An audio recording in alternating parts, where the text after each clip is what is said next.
Cool.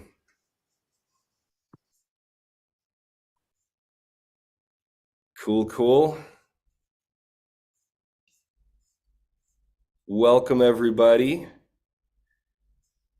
Hello. We are getting going here. Sweet. Okay, we got the thumbs up, so we are rolling. We are here. This is Career Lab Wednesday. We're streaming on YouTube and on LinkedIn Live. And I just want to welcome everybody to the last week of 2022. We had Drew Allison on last week, sharing about his adventures in new landscapes of where you're going in your career, and as opportunities open, one door closing, other one's opening. So we're definitely going to share more with you about that, Drew. Well, as Jane and I were looking at last week's conversation that we had, and Drew, what you're working on, we found that a lot of people were kind of at the heart of it, were asking, what do I really want? What do I want? And I think we're all thinking about that as we're going into a new year and thinking about what our goals are. And this is perfect for our career lab because we look at our career as a pathway or a vessel for us to become who we can become. So what is the job? Who are the people I'm going to be interacting with that are going to help me develop to be the person who I want to be, the person that I dream to be? And so from that approach, it really can bring a lot of aliveness and energy into what I'm doing in my career. And it turns from I need to find the exact right fit somewhere out there. Something has to make me happy.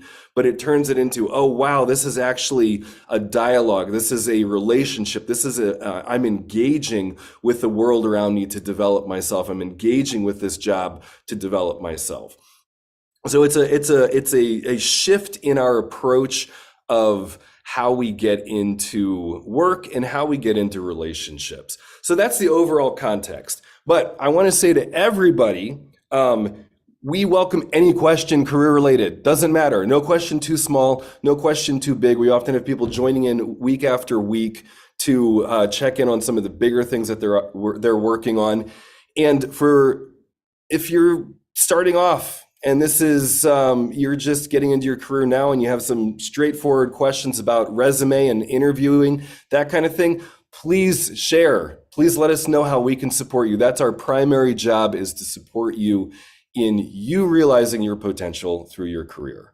So all that being said, there's a couple ways you can join in. We love it when you jump in on Zoom like Trisha and Drew are. That way we can work with you directly. If you can't do that, type your questions into the comment section on YouTube or on LinkedIn. You can, even if you're on YouTube right now, just type in a 1 like, hey, I'm here. And we can engage that way, and we'll get the questions over here as well.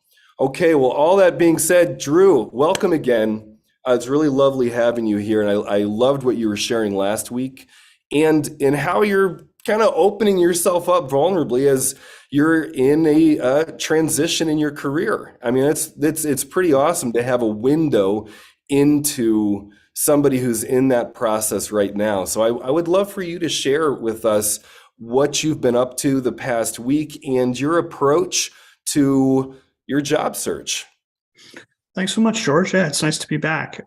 Just to catch folks up if they weren't around last week, I found out about 2 weeks ago that my company is eliminating my position in February. So come February, I'm going to be out of a job, and so I, pretty quickly had to come to terms with that. And it was a decision that was made obviously above my head, so I had very little control over it.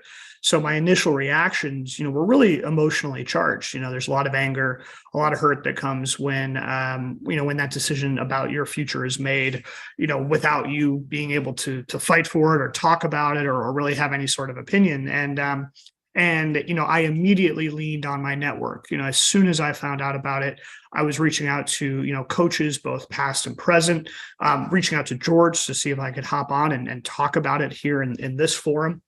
But then also, just literally getting to work, like George mentioned, getting working on my resume, starting to put my name out there to folks on LinkedIn, recruiters that I knew, or people in industries that I was excited about learning more about. So that was a big bulk of kind of that first week was getting the activity under my belt and knowing that if I could get the opportunity to have a couple of interviews and to do a couple of discovery calls with recruiters, I'd have the experience of telling my story. So when I did meet somebody that I was really excited about, I was excited about the opportunity or the company or the culture. I was prepared to talk about myself, and I was more game ready for those conversations, as opposed to still kind of coming in cold after multiple years of not interviewing or not being on the job search. And one of the big things for me was really identifying the different things that make me happy and how I can really brand myself and put myself out there in a way that is simple and clear and easy for people to understand. So coming into last week, it was really, thinking, sales management is my bread and butter, but also business development and looking at growing companies and being part of a leadership team where it's much more multifaceted in terms of responsibilities. That's something that excites me.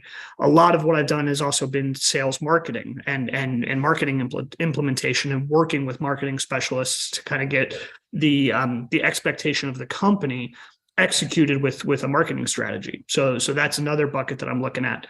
So I've spent this past week really clearly understanding those three buckets of interest for myself. So that way, as I talk to people and I see, okay, this person is more in the sales world, this person's more in the marketing world, or more in the business development world, I can talk to them in a really clean and simple way for them to understand me and know how to help me. Because that was one of the biggest things I learned when I started talking about this, this position that I'm in, is that the people in my life want to help. They want to be helpful. And the easier that I can make it for them to be helpful, the better. And after, really putting a lot of thought and focus into my own personal branding and the way that I'm presenting myself, I had a great conversation with a fellow or a past student peer of mine, somebody who was doing a certificate program through the Wright Graduate University at the same time that I'm working on my MBA. And we got on the phone. He's like, "How can I help?" And I was like, "This is how you can help. This is what I'm doing. And this is what I need." And he goes, "Great. I've got these two people in my network. Here are their LinkedIn profiles. Reach out to them, tell them that I sent you, and keep me posted." And he's like, "All that I ask is that you keep me posted," which I really appreciated. That like he wants to know what's going to happen. He wants to know how the people in his networks are communicating and what's coming from it. And that little bit of onus and kind of responsibility to keep him updated is going to keep me motivated to really connect with these folks. So as we're coming out of the holidays and getting into the new year next week, I've got people that are teed up for me to communicate with and to reach out to. I also had two folks that I know are hiring that I reached out to and was like, "Hey, I know you're hiring. Here's what I'm looking for." And they both said, "That all sounds great. Your experience doesn't match what we're looking for, but let's hop on a call and talk more about it and see who we can connect you to." So I've had one of those conversations. Another one, I'm actually going into their office to kind of meet some more of the people at their company to maybe even expand my network. And I'm going to be doing that next year when everybody gets back after the holiday. So those are some of the tangible wins that I've had over the past couple of weeks that have been really, really fantastic and very buoyant. In addition to that, I had an interview in a new industry with a brand new position that would be new for me. And I got the chance to meet a recruiter and to talk through my story and to tell her all about my path and why it would make sense for me to change industries again and how I have a proven success rate there. And she absolutely loved it. And we had a beautiful conversation right before Christmas. And it was very affirming to know that, okay, I can get into this interview space. I can do well. And this just is more and more experience of what I want to do. Now, that position isn't something I'm super excited about, but it is a viable opportunity. And from an emotional standpoint, knowing that I've got that opportunity there is making me a little bit more relaxed than I was before. And being more relaxed is helping me talk more openly and honestly about my situation, because I'm not as focused on the kind of that, and, pardon my language, but that, oh shit moment of what am I going to do? I've got 5 paychecks left to figure out my next paycheck. Like that's a pretty that's a pretty big motivation to get out there. So these little emotional wins throughout the process have been really fantastic. And George mentioned, on the top that what do we really want? And one of the, through the right community, we have a concept called a limiting belief, something that prevents us from really going after what we want. And a limiting belief that I have is that I have to give up financial opportunity to do something that I really want to do and would be really excited about. An example would be going into teaching, right? I'm not going to make as much money as a teacher as I do an executive in the insurance industry, but I would absolutely love it. So what's the middle ground? And I don't have an answer to that question, but that's the hunt that I'm on, is how can I find something that meets my financial needs as well as meets my my yearnings and what I'm really excited to do with my time and my energy and my attention, those resources that only I can give. And so that's where I am in the process right now, is figuring out, how can I do what I need to for myself financially, my family financially, and also do something that really revs my engine and gets me really excited to go to work every day. And the big way that I'm going about that is I'm taking inspiration from a research methodology. There's a research idea out there called grounded theory, and grounded theory says that when you go into a new situation and you start collecting data, you want to have no idea what the outcome is going to be. You don't want to go in with a thesis that you're trying to prove. You want to go in with a completely blank slate, collecting the data, and only make conclusions from that data. And that's really what I'm doing for myself right now. So because I can't I got to jump in on this. Yeah, please. So for everybody listening in, there's a few things I want to point out about what Drew's doing. One is that what you're talking about now is getting the data of what's actually happening. We as human beings, there's all kinds of research about this. Basically, bottom line, we suck at knowing what's going to make us happy. And so we come up with some kind of idea. Drew, you could have gone the path of, oh shit, I lost my job. And then you could have been in a state of feeling sorry for yourself and that kind of thing. But you have the training now to actually know, oh, I have a loss. I have to grieve that loss. And so you've been doing that. You've been reaching out. You reached out to coaches. You reached out to people and just saying like, damn, this hurts. Like just acknowledging the what's so that you can move through that. Otherwise, you could stay in a pattern of trying to tend to the grief, but ineffectively through kind of drama and blaming and, oh, my company's making a stupid decision and nobody knows what they're doing and that kind of thing. And so that just kind of keeps that mindset going. But so you shifted through that, you addressed your emotions. And so there's all that data. You're just acknowledging what's so, acknowledging how you feel about stuff. And so you're collecting all this data in a way about you. And now you're transitioning to, okay, what's out there? You're collecting that data because you kind of know in this way that, hey, I as a human being don't always know what actually makes me happy. So I'm going to just get as much information as I can. And it's through these conversations, through these engagements. I freaking love how much you're reaching out. And then you name something so important is that even when you have a viable option on the table, that's not something you're super stoked about, but something that at least it's like, okay, I got this plan. How much confidence that gives you. And so we're always wanting people to set up as many interviews as you can. And be honest and stuff in the interviews. If you really aren't interested in the position, you can share that. But okay, so I wanted to give everybody some of that context there, Drew, for what you're talking about as you're now sharing about collecting data. So passing it back to you. No, and I'm really glad you bottom line that, George, because it's, we think about collecting data about like, I want to collect data on the companies that I'm interested in and the industries that I'm interested in. And but it's really scary to look back at my own decisions and my own trajectory and collect data from that, because it does require a lot of reflection. And that's where community members can be so helpful. Like people in my network that I can call and say like, all right, I need to talk through what happened over this past year and figure out what I was responsible for, what was just happenstance, a matter of circumstance, or what I'm assigning responsibility to others for, and all of that has been very helpful. And what I'm hoping is that as I do this, I'm going to have a very clear idea of where I want to go. And I don't have a specific company in mind, but I do know that I'm looking for a company that is collaborative first and foremost. I'm looking for a place where you can talk openly with people at your same level who are doing, different, maybe the same role in a different department, and really collaborate on ideas that are going to move the whole company forward.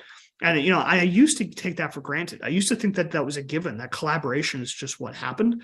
And I've now learned that that is absolutely not the case. So I've learned how important that is to me by not having it over the past year or so. And something else that I've learned about myself is that I really need an environment that has a high risk tolerance. And I need a place that's willing to let me try new ideas, and responsibly. We're not talking we're not talking about spending a lot of money without vetting the ideas, but I need a place that's going to say, okay, we're going to let you try 10 ideas, knowing that 8 of them are going to fail, and that's okay because we're going to get 2 amazing ideas out of it. And so as I was talking about that, I was talking about that very concept this morning, and one of my classmates said, are you looking at sales roles or almost arbiter roles in R&D companies, in research, in the research and development, sector of any industry.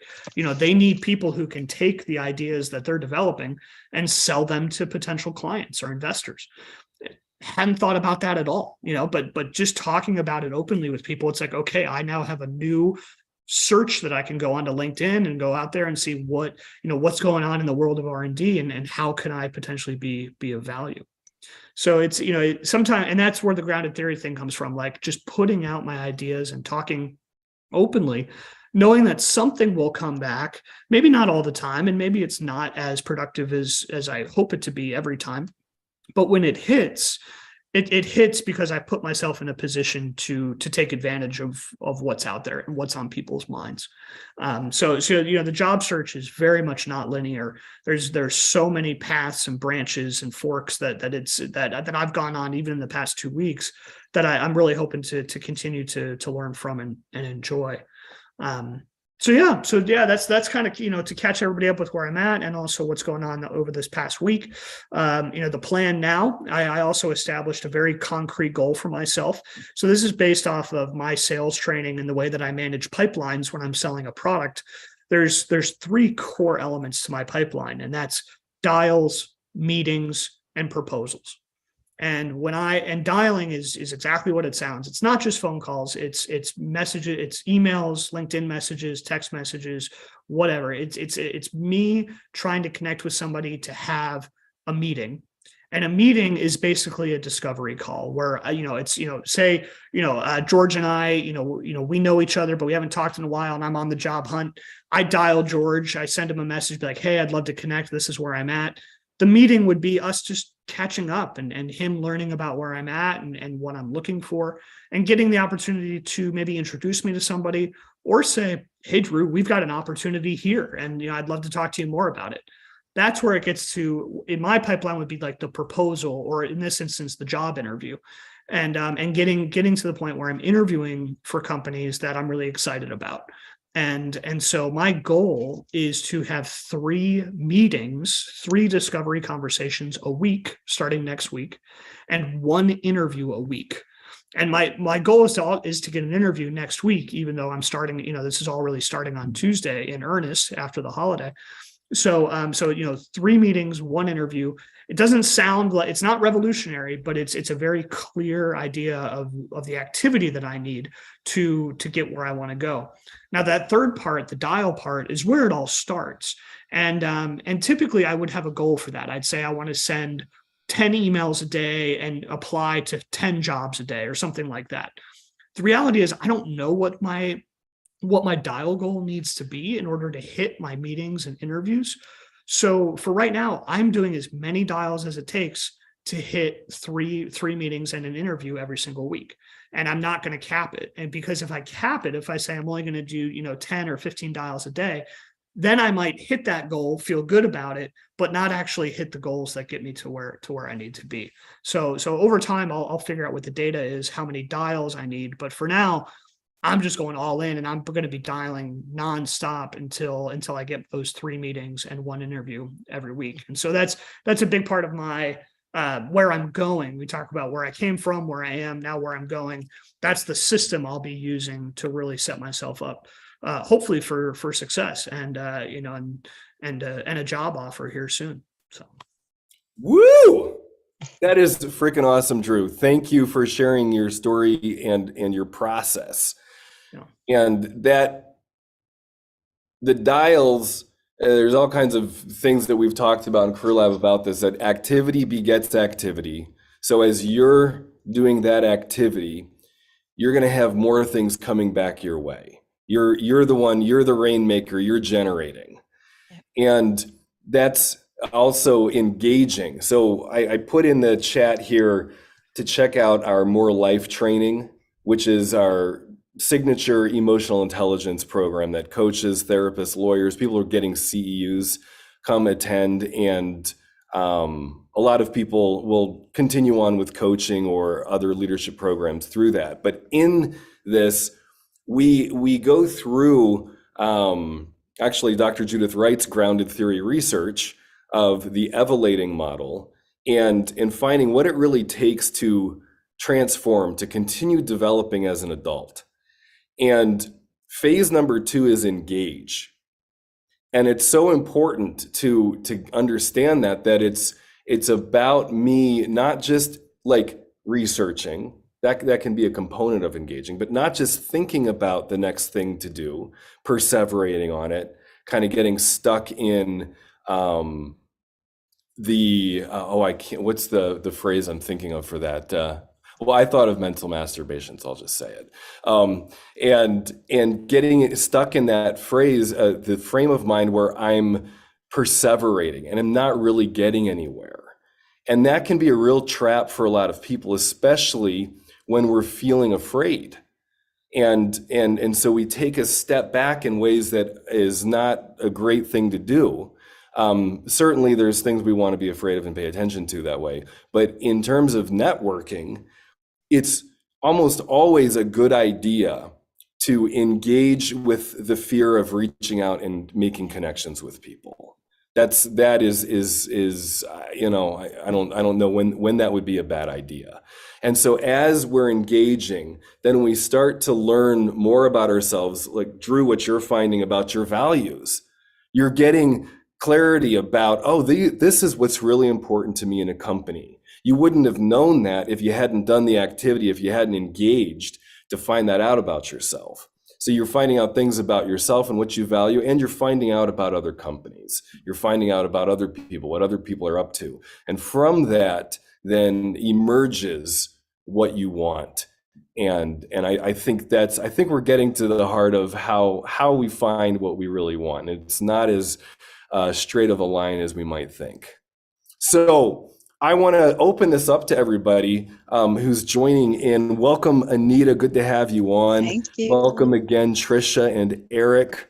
I would love to hear from you. How can we serve you today? What questions do you have? Do I have any questions? Yeah.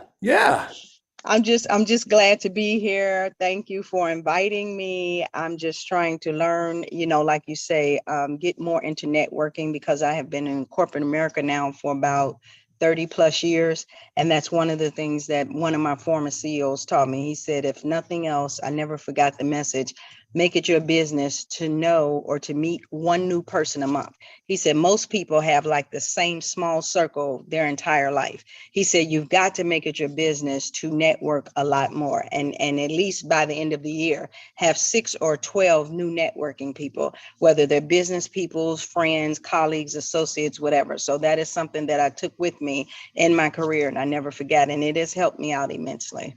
Oh, that's beautiful. Can you give us an example of how it's helped? It's helped because, like for instance, where I'm working at now, the company I'm with is Bearing Point in downtown Chicago. And when Mhm. I came into the building, of course, I started here in August. I didn't know anyone, so I started speaking to a few of the people. Now I know more than half the building. I don't know how, but I do. And it's like by me networking, more people are coming to our business now saying, who are you? What do you do? And they'll even tell the CEO, they're like, Anita speaks to me in the hall. Now we're interested. We'd like to maybe see if we can work and do some deals with you out. So it does, trust me, it opens a lot of doors for you. Because a lot of people get intimidated. I noticed that when they first start a job or they first go into somewhere, they don't talk to anyone. They're very standoffish, and you can't be like that. You won't get anywhere like that. Like I say, I've been at this for about 30 plus years, and I have learned that, when you walk in the buildings, just speak to people, just say, hello, how are you? And they'll ask you because they know you're a new face. Are you new? What company do you work for? And you start the conversations like that. And every day they see you, they'll speak to you. Then they'll, well, what do you do? Well, this is what we do. If you ever need a favor here, whatever. And like I say, half the building I know. Now, how I don't know, but I do.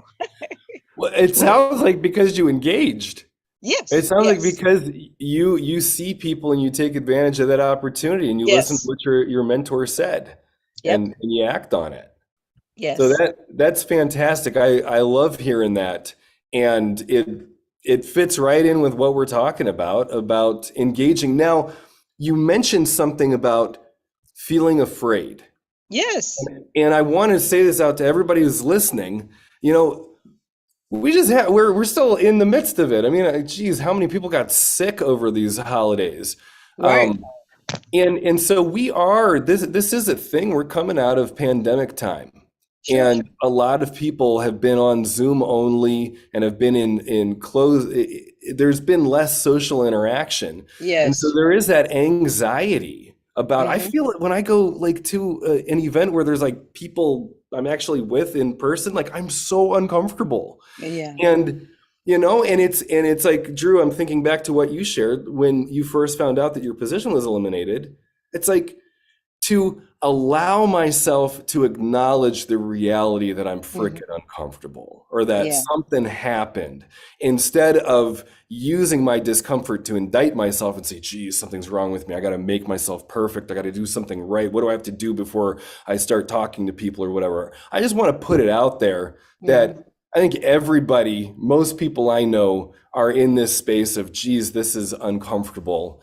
And we can all kind of relate to that. So I wanted to name that, Anita, from what you were sharing, as you mentioned that people are afraid to talk to people, and it's a thing, Mm-hmm. and it's not, it doesn't help to just jump over it.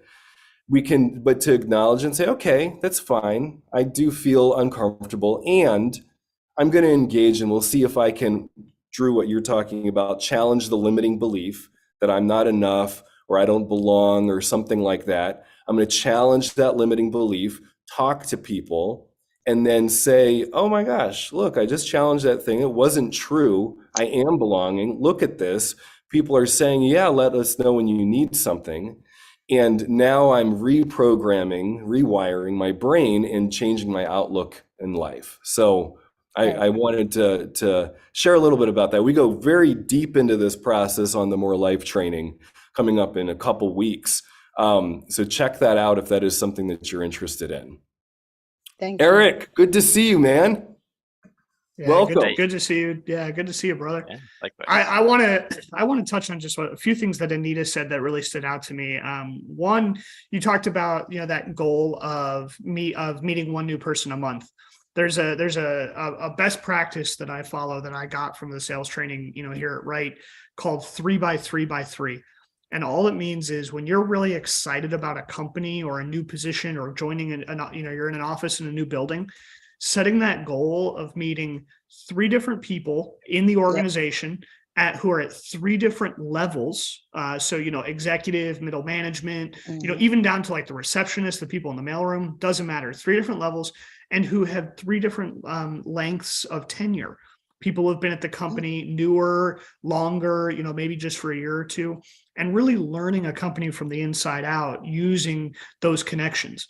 And Anita, you mentioned that you didn't know how it happened, but it just happened. Suddenly you knew half the building. Yeah. Well, I know how it happened. It happened because you speak genuinely and you Thank speak with you. a smile on your face. And it's, Thank you. and that is not natural for a lot of people. It's a skill that I've learned over time as a leader to be more expressive and energetic and to, use my hands more and to smile more. These are all things that I had to learn because it was not part of my skill set growing up. So I just Wow. wanted to name that and celebrate it because it is something that you develop over time, whether or not you're conscious about it. And then the last thing is, there might be some people out there that are thinking, well, that's great for Anita. She works in an office. I'm 100% remote. That doesn't apply to me. And I want to call that out in case you're thinking Mhm. that, because a lot of us, myself included, spend most of our workday in a room by ourselves in front of the computer. But the Yes. reality is the entire company is at our fingertips with the technology. And so that same mindset that Anita has walking into the building, those are things that I do when I'm not, even if it's an existing company or when I join a new company, but using the technology to my favor. So if I'm trying to talk to somebody I've never talked to before, I always try to do a video call first, just so I can look at them, they Right. can see me. And 9 times out of 10, if the company culture is not a video culture, they won't have their camera on. I will, and then you can hear it. They're like, oh, how do I get this thing on? What's happening? And then they pop on, and they're like, oh, that was easy. And now all of a sudden we're looking at each other, and there's all the science about you can't get the same gratification on video that you can in person, but you can get really, really close. And I've done a lot of these weekends at Wright, like the More Life training that George was talking about, and you can get really intimate with somebody through video. So if you're thinking that this doesn't apply to me because I'm a remote employee, I call BS on it right here, because there's a lot of ways to use what Anita's doing in the remote environment. Yes. Here, here. Yeah. I love that, Drew. And Drew, I forgot. I forgot what you shared, the second point you shared about how you've learned the skills of being more visually and auditorily engaging. It's Mhm. true. So that's totally a learnable thing. I mean, a year ago, you wouldn't have shared the way you just shared. 100%. And 100%. and okay, I love that you're underlining that. And they're saying that I'm underlining it. And that is a skill that you can learn. If you are wanting to be more engaging, expressive, I oftentimes work with guys whose wives are like, dude, you need to have a little more aliveness. I need to see more from you. And they're like, I don't even know what she's talking about. Um, it is a learnable thing. You can do it. So find out more about it. More life training is a great way to start. And oh, cool, we're getting some check-ins from people online here. Really cool question in the chat. The question is, what's the difference between purpose, mission, and vision? I am often confused with these terms, especially mission and vision. Oh, cool. Drew, you want to take a crack at it?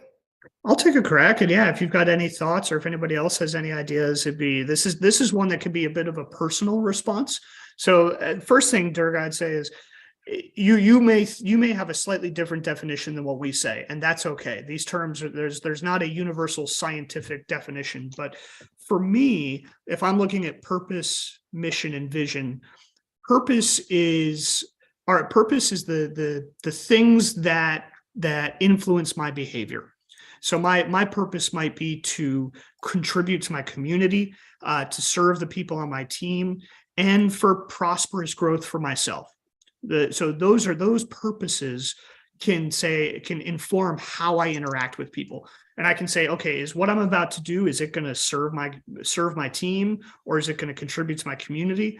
And if it's not going to do those things, maybe it's not as high of a priority as something else. So that's purpose. It's a barometer for priorities for me in terms of how I decide how I'm going to use my time and the people I'm going to work with, and that sort of thing. In terms of mission, that's I look at mission and vision almost like mid-length goals and long-term goals. So mission is like, what do I want to accomplish right here, right now with my team? What is our mission statement? And that mission is something we are striving towards, and it's influenced by our purpose. And then vision is the longer form version of that. So I have a vision that my community is more engaged, right? So my vision is that the community is more engaged. So my mission is to host a community event once a month at my company's office that's open to everybody in the neighborhood to come and join. And my purpose for me personally is to engage with my community. So my purpose, they're all connected, but they all sort of they build off of one another in kind of nice ways and sort of help you.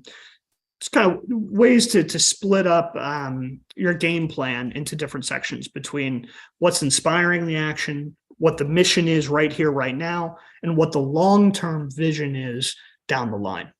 How'd I do, George? I think that's beautiful. I think so. And I was thinking about it too. And I see Sarah, welcome. And it looks like you're bottom lining what Drew was saying about purpose being the reason for doing what you do, vision, the long-term goal as a whole, and mission of how I'm going to be doing it actionable day to day. And I think like what you were saying, Drew, is I don't know exactly if there has to be a specific way that we define it, Durga, but whatever is useful to you, if that's useful to you, if it helps you engage, if it helps you make the dials, if it helps you do the things that you want to do and it's satisfying to you, that's the most important thing. I think maybe to super bottom line it, the purpose is the why, and the mission is the how, and the vision is the what, or the what where.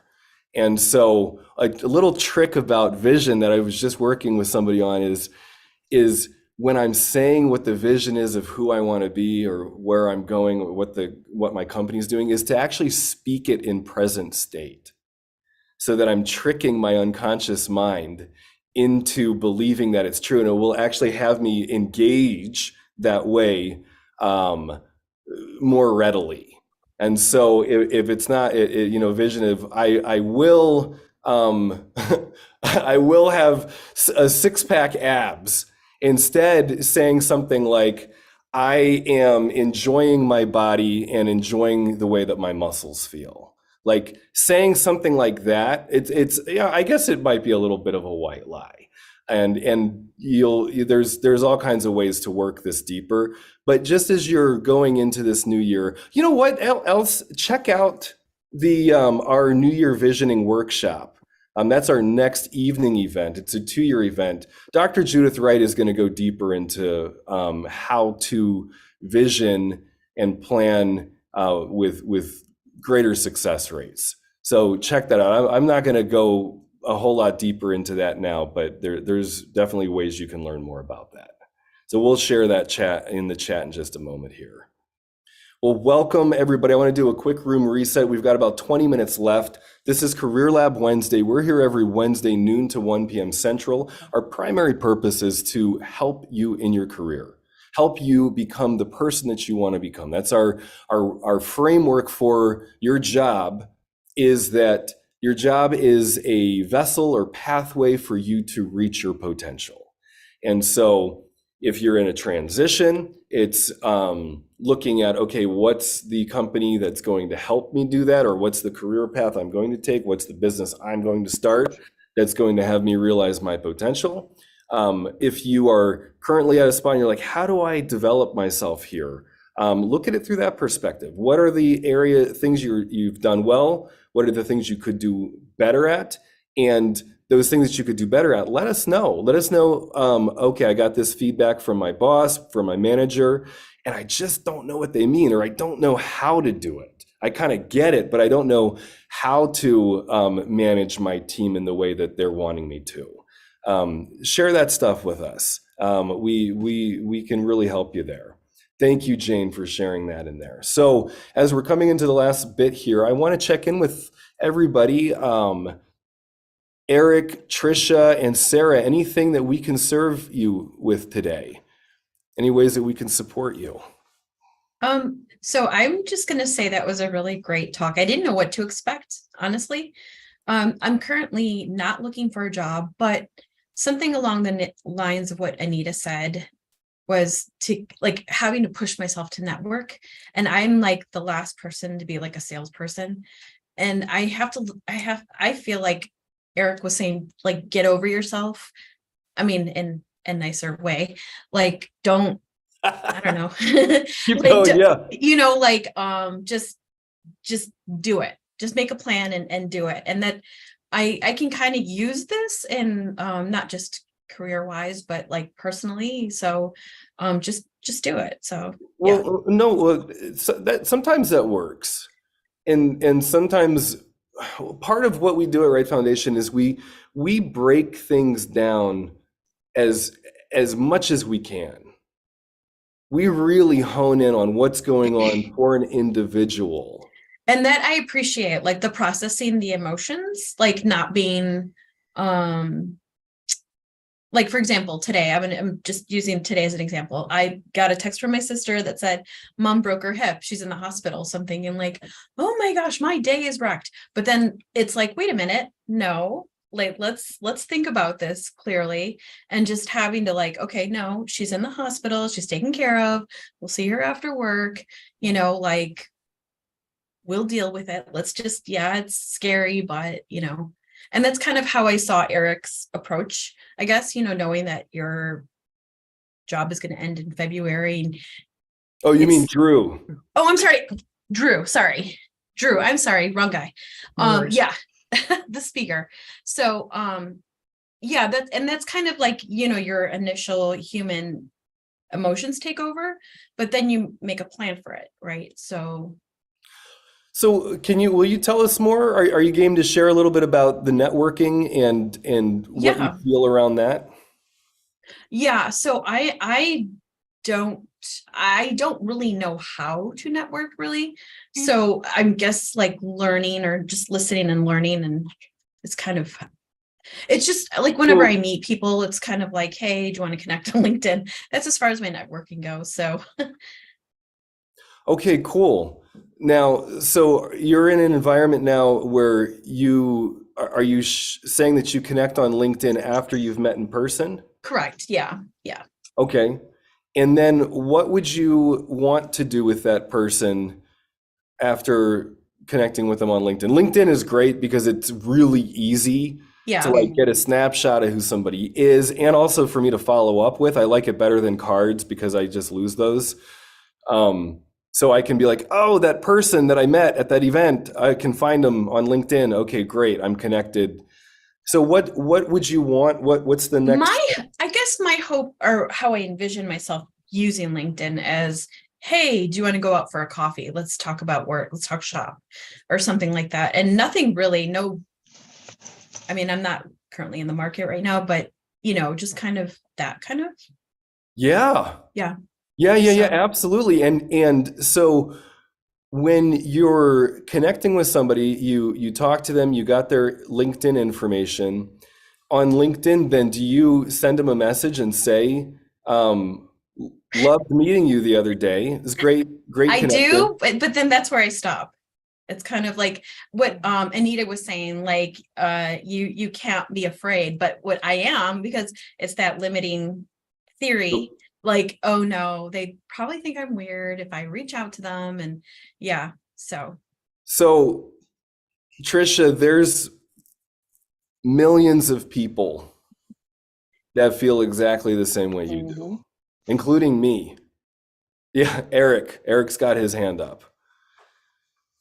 And it is, the truth is that I will get rejected of some of the times.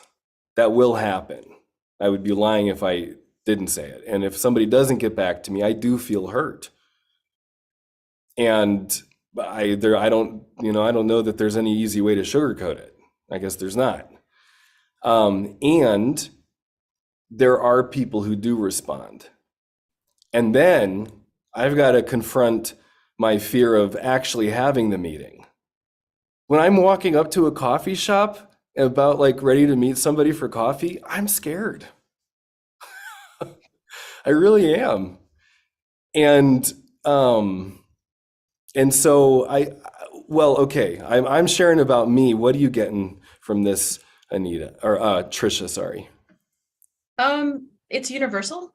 That's what I hear. That's a universal feeling that I just need to get past, or Well, just get past. like, I mean, I need to so conquer my own fear. Okay. So I need to be stronger than that small fear is basically what I'm saying. what I can share about this, in my suggestion for you is to honor and acknowledge the fear and use it to direct you. And I'll share a story about this actually. So a client reached out about, she hates public speaking. Her goal with me was, if I can just not hate speaking at the meetings, the presentations I do, this will be a huge success. I don't even have to like it. If I can just not dread it. But she's like, I'm always doing it. I'm good at it. My boss has me do it, but I hate it. And so what we got into was that she was the oldest in her family. She basically took care of the kids. She had a whole lot of pressure on her. She's good. She's sharp. I mean, she's in the C-suite doing presentations. So she's very put together and very good. But internally, she's not enjoying it. And so she feels afraid about all the interactions happening all the time. Still does. But what she did was she started just naming fear, just saying, whoa, I feel afraid. That soothes our amygdala, actually naming our feeling, giving ourselves some way of grounding. I'll teach you this one. This is one I do, is I'll press on the spot right there on my thumb. Because in meetings, I'm not going to do this. But you could try it out. Try it out. Just press on it and see that it actually triggers the central nervous system. And it kind of invites a deep breath. And it does, and it hurts. So it's kind of acknowledging the emotional hurt. It's like, oh yeah, that hurts. Okay, but I'm okay. And so this process of feeling the fear, acknowledging it. So now she's like, wait, this is data. Now we're back on data, Drew, about gathering the data about what's happening in the meeting. And she turned it, and instead of when she saw the VP with a furrowed brow, she caught herself. She's like, whoa, I would go into my presentation and explanation right now because I'd be managing it because I'm so freaking good at that. And then she caught it, and instead she used it as a pathway, as an opening to engage, and said, sir, do you have any concerns? And he says, yes, here's this, and this. And then somebody else says something, and pretty soon all she's doing is facilitating the conversation because she knows the product, and they're all doing what used to be her work for her, and she's just answering questions. And she was like, dang it, George, I actually had fun. But that was a process. I explained it to you quickly. It was more than just, a 5-minute thing. But that's what we're aiming for when we say breaking it down, so that you are developing a relationship with your fear and your anxiety, such that you can befriend them. And it's like, cool, I got this. My fear is like my dog with me, and like we're doing stuff together, instead of it being a thing of, shoot, something's wrong with me. So that, okay, you're smiling and nodding, so I think I think we're getting somewhere. Yeah. Cool. So I want to know, what between now and next week, is another part of coaching, and another part of why we have groups is accountability. Is what are you going to do differently between now and next Wednesday in terms of this networking thing? Me? Mm-hmm. Um, And for everybody who's listening in, and be thinking about this for yourself. So right now, Trisha's the brave one who's taking us all forward, and we're learning and growing with her. So there's Right. so Anita, you might be a badass networker, but your job is to be looking at Trisha and saying, okay, where is my edge? What's the thing Right. I'm afraid of? How am I joining Trisha in this? Okay? Okay, cool. So Trisha, what's one way I you're going to challenge the limiting belief? I'm gonna say instead of glossing over those emotions, just sit with them, as uncomfortable as they may seem, and just acknowledge that they happen, not just to me, but to everyone. So Yes, and when you're doing something that's so important, which is you're doing something doable. That's a doable step. Yep. So often I see the vision. It's a cool place I want to go. But I then like say, okay, I'm going to do that all today. And it's like, no, I'm not. And then that actually reaffirms the limiting beliefs, and I can get down on myself and say, see, you're a wuss, you don't do this stuff. So I love your next step. I think it's great. It's doable, and I look forward to hearing what you discover as you are collecting the data of you and your feelings. Yep. Cool. Okay. Can I Well, say one thing to Trisha? absolutely. One piece of advice that I learned too, as far as networking, like for instance, don't take this as weird. Green looks good on you. That's your color. And most of the times I learn when I'm in certain environments or things, just like with women, I, would have said, oh, I like that green on you. And that strikes up a conversation. And we both work in the same building. Then every time we see each other on the elevator, now we speak. Even with some of the guys, I'll be like, oh, wow, sir, that tie, that's really nice. And they'll talk to you. And every time they see you, hi, how are you? So just even if you do that, talk a while, someone's glasses, the color that they're wearing, that's easier to strike up a conversation than just, oh, I don't know what to say to the person. I'm uncomfortable. They're uncomfortable. So usually I call it like my icebreaker. I may even walk up to a woman like, I'm into nails and hair. Oh, I love your nails. And they really, and we'll sit there talking an hour or whatever. Then next thing I know, are you on LinkedIn? Yeah. Okay. Or here's my email.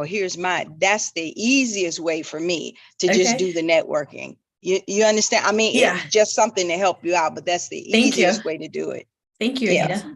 That's That so is great, awesome. Anita. I love the way you mentioned that. And now I almost feel responsible for those that work at home and like don't get to enter, So to Yeah. translate that one more time, your background with Zooms as well. Like Yep. sometimes I meet people and they have these beautifully curated like bookcases or Yeah. just a really fun virtual background.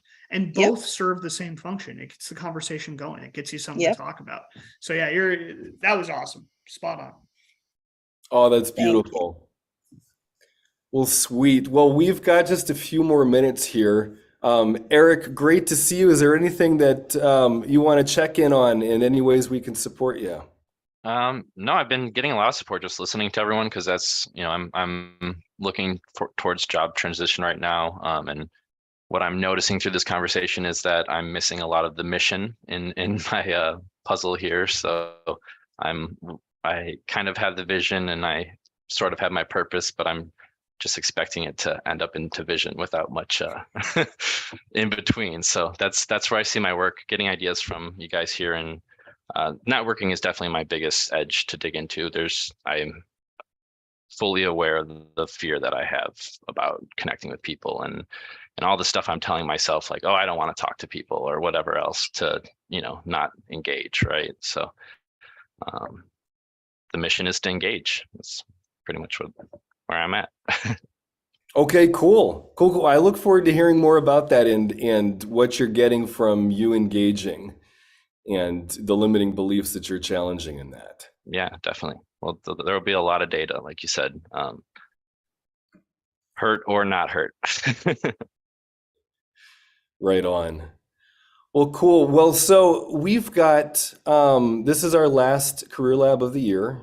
Great to be with you all. Next year, same thing, noon to 1 p.m. Central. And I look forward to seeing all of you again. I want to hear from you, check in with you, and see how you're moving forward. And Drew, would you share with us what your next step is as we're on this journey with you? Absolutely. In case you tuned in, halfway through, I'm in the middle of a job transition. I have 5 paychecks to find out where my next paycheck is coming from. That is the reality of the situation. And I keep saying that out loud. And George mentioned it earlier. A year ago, never would have said that. No, I would have been terrified to admit that even to myself, let alone anybody else. But I'm saying it over and over again because it reminds me of there is a serious edge to which I need to make action. I need to make this happen. On the other side of that coin is I have an opportunity to really find something that I love doing with people that I'm excited to collaborate with in an environment, a culture, an industry that is excited to grow and try new things. So my next step between now and next Wednesday is to so basically between now and next Monday, I'm not doing any networking because right now it's the holidays. If I reach out to somebody, there's a good chance it's going to get lost, or they're going to read it but not really read it, and then they might, and then the opportunity to make that first impression is kind of gone. And I'm really conscious of the fact that I'm doing a lot of cold dialing, a lot of cold LinkedIn messaging, and I really want it to be as impactful as possible. So I'm banking a lot of that activity for next week. So what I'm doing instead is I'm challenging myself to find 5 companies a day that I'm excited to interview with. And I've created an Excel sheet, and maybe next week I can give you a little peek into it. But I'm looking at at a series of data points for each company, because like I talked about earlier with grounded theory, I know what I like intuitively, but I couldn't really explain it to you simply. And so I want to look at all these companies that pique my interest. And I want to say, okay, why do they pique my interest? Is it the people, the LinkedIn profiles of the people that work there? Is it something as simple as like the branding and the colors? Like what commonalities, Anita, to your point, like the way they visually present themselves, who do I want to go and like compliment? What's that like, what can I learn from that? And then all the way, to the company mission statement, and maybe, what the salary expectations are, and, what are the things that are listed in the job descriptions that I'm both excited about and scared of. And I really want to collect that data because I want to learn, I want to come up with that ideal company profile of who I want to work with. The same way that, I know Eric's industry, like in the insurance industry, we come up with our ideal customer profile. We come up with the type of customer that's going to have the right insurance risks and the right credit scores and all this stuff. So, it's the best fit for everybody. And I want to use that same methodology and that same idea to come up with a company profile. So that way, as I continue this search, I can become more efficient. And I can, like, if I find a company on LinkedIn and go, ooh, I'm really excited about that. But then I realize that, there's 1 or 2 data points that don't match my ideal company profile. I might pass, I'll put a pass or put a hold on it because it doesn't match what I'm looking for, even though I may have initially been excited. But in order for me to have that idea, I need to have the data to assess and understand my own opinions and my own inclinations. So George, I'm going to be in total research mode for the next week. That's my goal, and I'm looking forward to letting you know what comes of it.